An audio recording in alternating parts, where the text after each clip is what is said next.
Now, let us start looking into another chapter, which is jet transforms.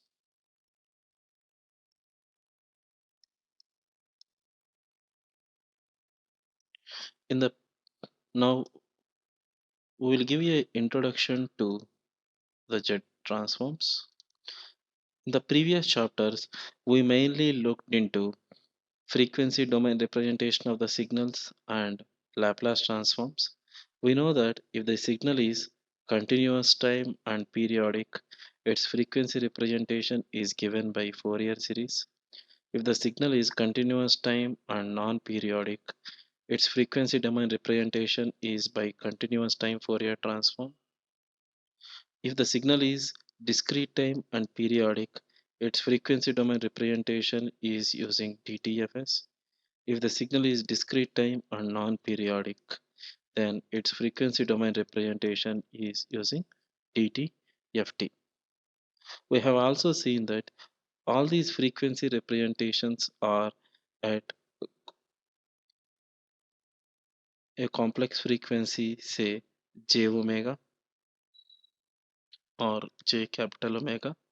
We also discussed about Laplace transforms, which is mainly a generalized frequency representation for continuous time domain signals. Also, continuous time Fourier transform is a special case of Laplace transform. Now, we will look into jet transform, which is generalized frequency representation for discrete time domain signals, and DTFT is a special case of jet transform. So now, given any discrete time signal x of n, its jet transform is given as sigma n equal to minus infinity to plus infinity x of n multiplied by z power minus n. This is called two-sided or bilateral lap jet transform.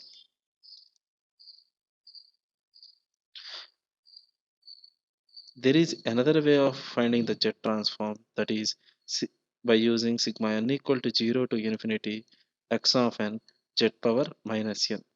This is called one-sided or unilateral jet transform. Please note that bilateral jet transform is for two-sided functions and unilateral jet transform is for one-sided functions. So the jet transform of a discrete time signal x of n is represented as x of n. So given any signal x of n, its jet transform is given by x of z. But please note that the relation between or the transformation between x of n and x of z is not unique. There is something called ROC that comes into picture. ROC is the values of z for which x of z converges. So, given any signal x of n, while finding its z transform, we need to represent it by x of z plus ROC. Also, please note that z is equal to r into e power j omega, which is a generalized representation of a complex number. So, the z transform is a generalized frequency representation of a discrete time signal.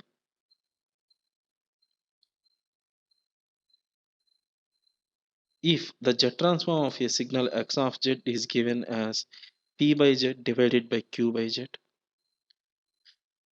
if p by z is numerator polynomial, the roots of p of z are called zeros, and q of z is denominator polynomial, and roots of q of z are called poles of x of z. Now let us take an example. Consider a signal x of n is equal to a power n into u of n. If we find the z transform of the same, it can be written as x of z is equal to sigma n equal to 0 to infinity a power n multiplied by z power minus n. This is equal to sigma n equal to 0 to infinity a z inverse whole power n. This is a infinite series summation, and this is equal to 1 by 1 minus a z inverse if and only if mod of a z inverse is less than 1. From this we can say that the Z transform is 1 by 1 minus a z inverse with ROC as mod Z greater than mod A. Now let us take another example in which the signal x of n is given as minus a power n multiplied by u of minus n minus 1. In this case, the Z transform is given as x of z is equal to sigma n equal to minus infinity to minus 1 minus a power n into z power minus n. This is equal to minus sigma n equal to minus infinity to minus 1 a z inverse whole power n. Upon substitute, okay, this summation can be simplified as minus sigma n equal to 1 to infinity a z inverse whole power minus n. Upon finally simplifying this summation, we see that this summation is equal to 1 by 1 minus a z inverse if mod z is greater than mod z is less than mod a. From this we see that the signals a power n into u of n and minus a power n into u of minus n minus 1 have the same z transform, that is 1 by 1 minus a z inverse. But please note that these two functions have different ROCs. One has an ROC of mod z greater than a, other has an ROC of mod z less than mod a. So given any x of n, it is compulsory to find out x of z and ROC to completely represent x of n is Z transform domain. Also, please note that given x of z, for finding x of n, ROC is mainly required. This is evident by the example given already. So, as discussed already, we see that two different signals x of n can have same Z transform x of z, but they would have different ROCs. So, given x of z, to find x of n, ROC is required. Now, let us take another example in which the signal x of n is given as 1, comma 0, comma 2, where the value of 1 corresponds to the instant n is equal to 0. So, the z transform of the same is given as 1 plus 2z power minus 2. We see that this summation of x of z converges to converges for all values of z as long as z is not equal to 0, because when z is not 0, x of z tends to infinity. So the z transform of the given signal x of n is 1 plus 2z power minus 2 with ROC as z not equal to 0. Now let us consider another example in which x of n is given as minus 1, comma 2, comma 3, comma 4, where the value of 3 corresponds to the instant n is equal to 0. Here x of z can be written as minus z square plus 2z plus 3 plus 4z inverse. Here we see that the summation converges for all values of z except for z is equal to 0 and infinity. So the ROC of the given x of z is every z except z is equal to 0 or infinity.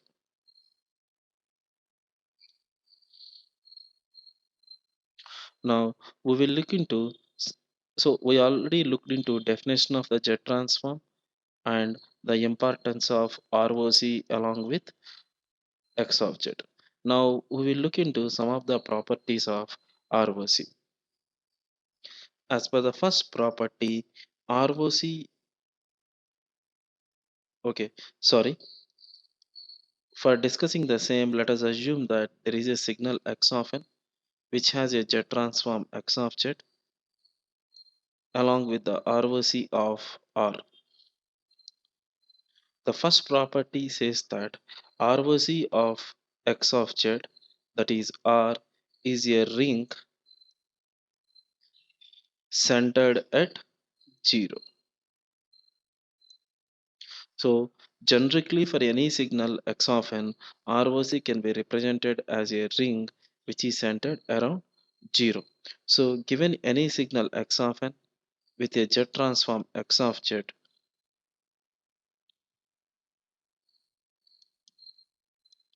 the ROC can be, say, something like mod z greater than 3, which is a special case of a ring, but it cannot be something like z greater than 2, because in this case the ROC is not a ring.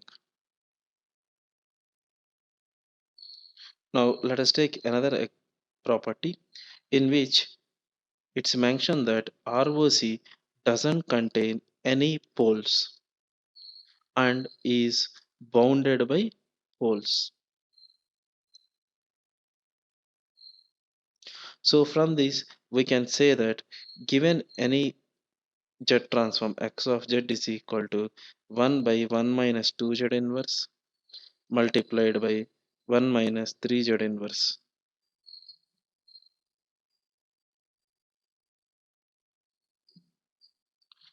Here mod z greater than 1 is not a possible ROC because it contains the poles 2 and 3. As per this property, ROC shouldn't contain any poles.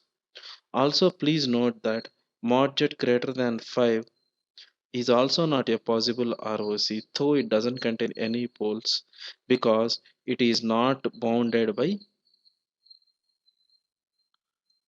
2 and 3.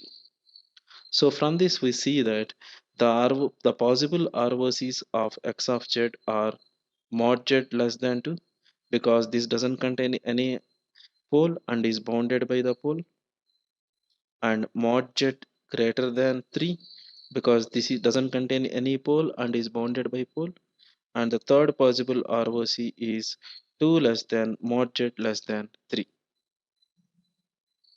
So from this we see that for the given x of z, these three are the possible ROCs.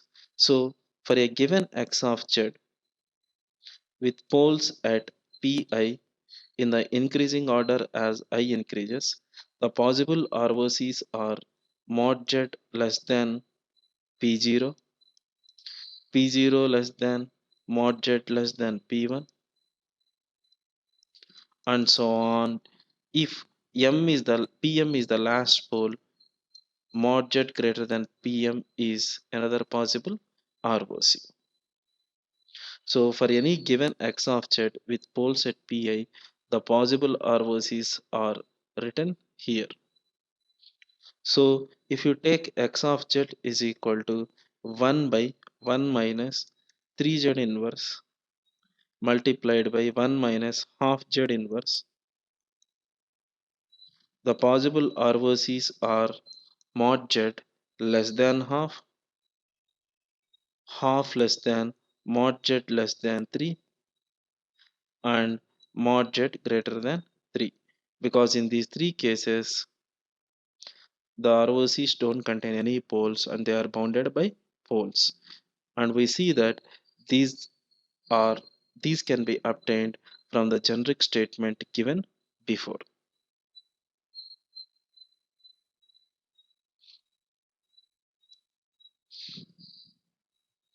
Now let us look into another property as per which if the given signal x of n is a finite duration sequence, that is the length of x of n is finite, then ROC is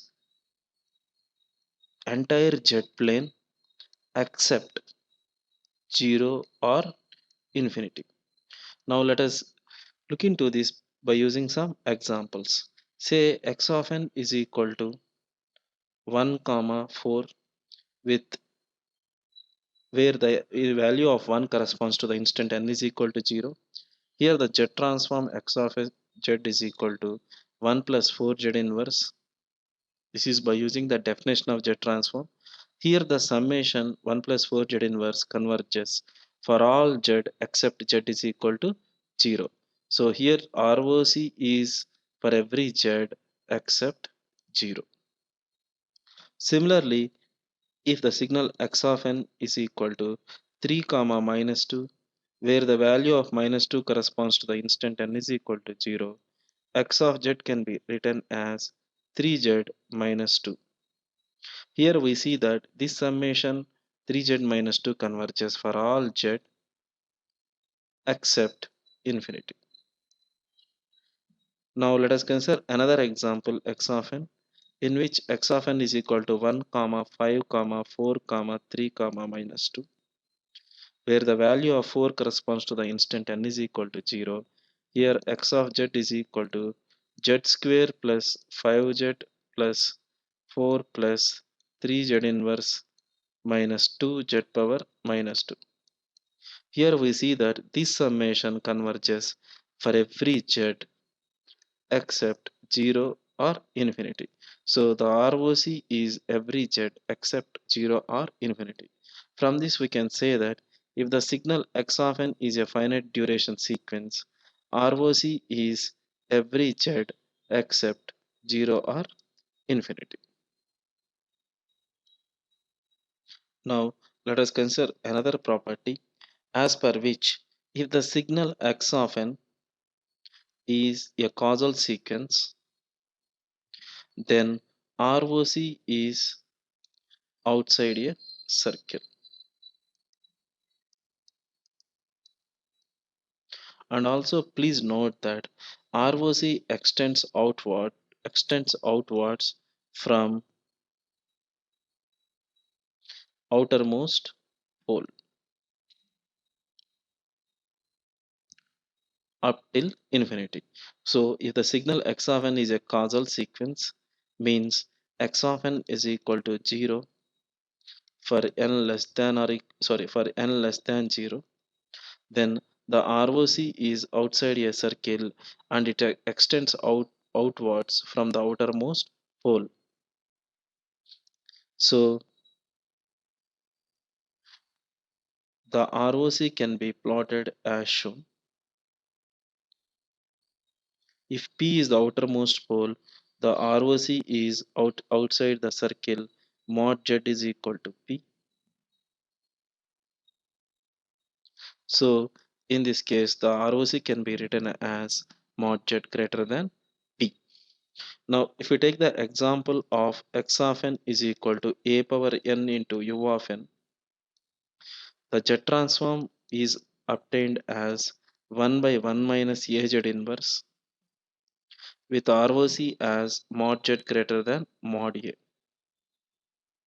Here we see that the ROC is outside a circle and extends outwards from the outermost pole, which is a.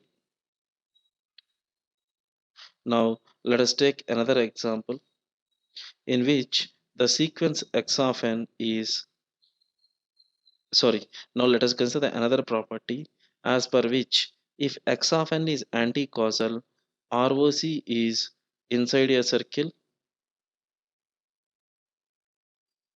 and it extends inwards from innermost pole.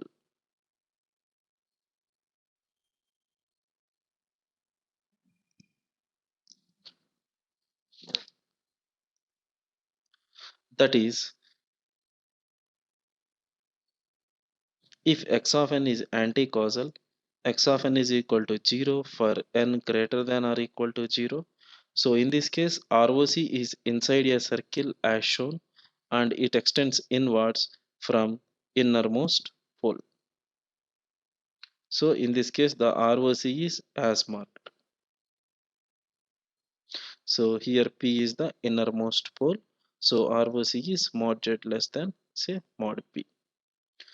So if you take an example of an anti-causal sequence, x of n is equal to minus a power n u of minus n minus 1. Here the ROC is x of z is equal to 1 by 1 minus a z inverse. And sorry, here the z transform is 1 by 1 minus a z inverse, and ROC is mod z less than mod a. From the obtained ROC, we see that the ROC is inside a circle and it extends inwards from the innermost pole. Now let us consider another property as per which if x of n is a two-sided sequence,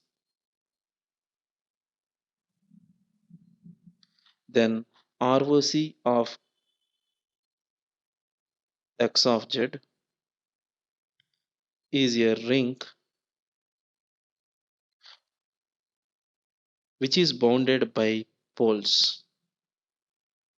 So if x of n is a two-sided sequence, the ROC of x of z would be a ring bounded by poles. So in this case, the ROC can be shown as marked.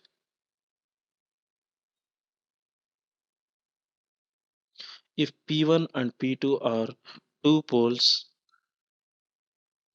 in this case, the ROC will be a ring which can be marked as shown. So now let us consider an example.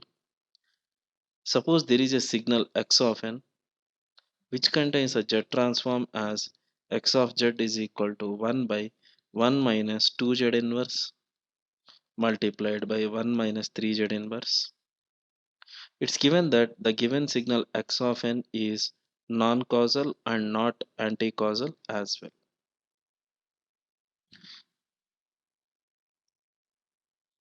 In this case, we need to find the ROC of the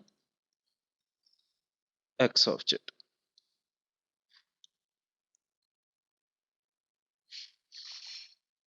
If x of n is right-sided causal sequence, in this case the ROC would be outside a circle.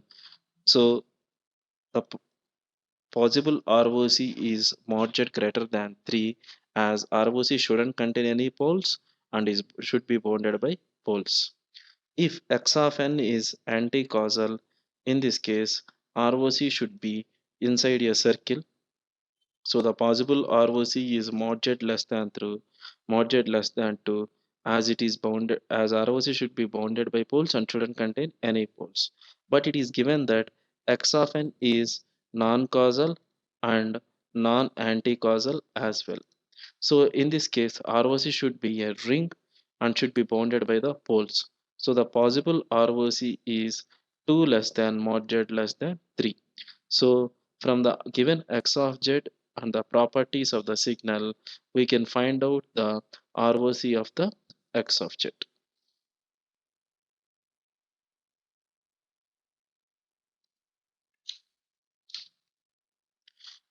Now let us start looking into the properties of Z transform. Before starting with the properties of Z transform, let us consider three signals x of n, x1 of n, and x2 of n. The signal x of n has a Z transform of x of z along with the ROC of R. The signal x1 of n has a Z transform of x1 of z along with the ROC of R1. The signal x2 of n has a Z transform of x2 of z along with the ROC of R2. So throughout the discussion related to the property of Z transform, we assume that the signals x of n, x1 of n, and x2 of n have the Z transforms and ROCs as mentioned. The first property that we would consider is linearity. as per which the Z transform of A into x1 of n plus B into x2 of n can be given as A into x1 of Z plus B into x2 of Z, and the ROC of the Z transform is superset of R1 intersection R2. So given a linear combination of the signals x1 of n and x2 of n, which is ax1 of n plus bx2 of n, the Z transform is given as ax1z plus bx2z. Also please note that the ROC in this case is superset of R1 intersection R2. In case there is a cancellation of poles, ROC would be definitely more than R1 intersection R2. In case there is no cancellation of poles,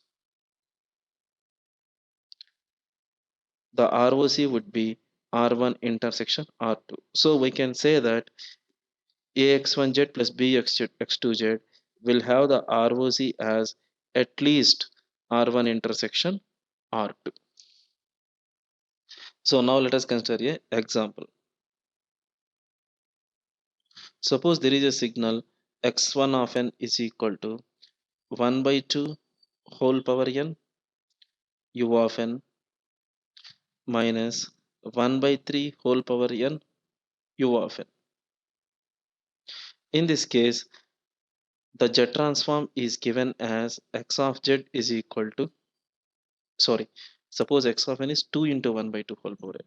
So in this case, x of z is given as 2 into Z transform of 1 by 2 whole power n u of n, which is 1 by 1 minus 1 by 2 z inverse minus 1 by Z transform of 1 by 3 whole power n u of n, which is 1 minus 1 by 3 Z inverse.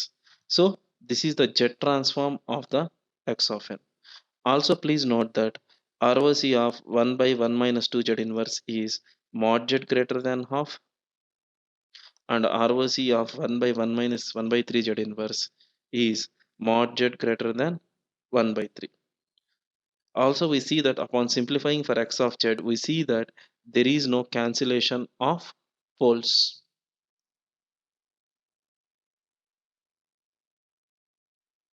So from this we see that the ROC would be equal to intersection of these two ROCs. So the ROC of the linear combination, given linear combination of the signals is mod z greater than half.